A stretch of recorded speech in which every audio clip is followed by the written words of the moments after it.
తెలంగాణలో కానిస్టేబుళ్ల ఎంపిక ప్రక్రియకు తాత్కాలిక బ్రేక్ పడింది. వారం రోజుల పాటు నియామక పత్రాల అందజేతను నిలిపివేయాలంటూ హైకోర్టు మధ్యంతర ఉత్తర్వులు జారీ చేసింది. ఎంపిక ప్రక్రియలో లొసుగులు ఉన్నాయంటూ కొందరు అభ్యర్థులు హైకోర్టును ఆశ్రయించారు. దీన్ని విచారించిన న్యాయస్థానం విచారణను సోమవారానికి వాయిదా వేసింది.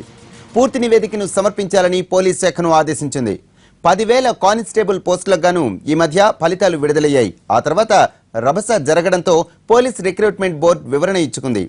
ఆన్లైన్ ద్వారా ఓపెన్ ఛాలెంజ్ కూడా చేసింది పోలీస్ శాఖ. తెలంగాణలో కానిస్టేబుళ్ల నియామక ప్రక్రియకు తాత్కాలిక బ్రేక్ పడింది. దీనికి సంబంధించిన పూర్తి వివరాలు మా ప్రతినిధి శర్మని అడిగి తెలుసుకుందాం. శర్మ, చెప్పండి, ఈ కానిస్టేబుళ్ల నియామక ప్రక్రియపై అభ్యర్థులు లేవనెత్తిన అభ్యంతరం ఏమిటి? దీనిపై దీనికి సంబంధించిన పూర్తి వివరాలు ఏంటి?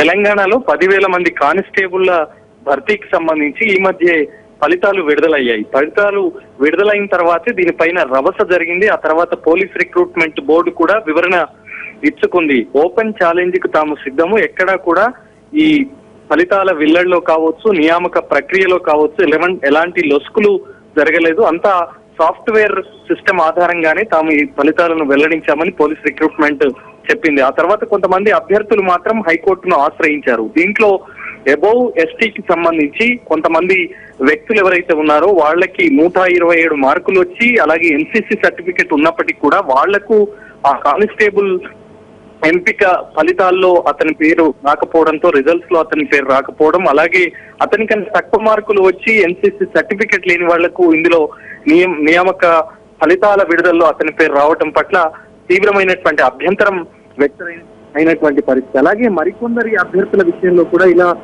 జరిగిందనేటువంటి విషయాన్ని వాళ్ళు కోర్టు దృష్టికి తెచ్చారు. పిటిషనర్ల తరపు లాయర్ సత్యం రెడ్డి కూడా అదే వాదనలు గట్టిగా వినిపించారు.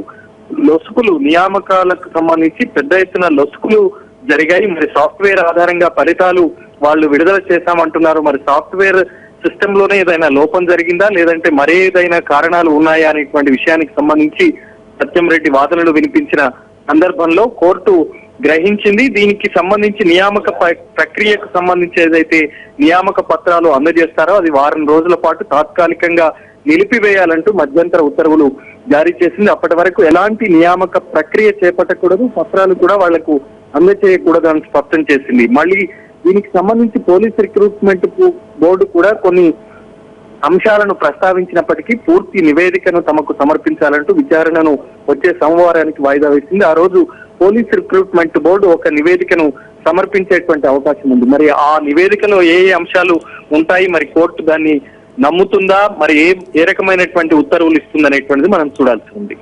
Right, thank you Sharma.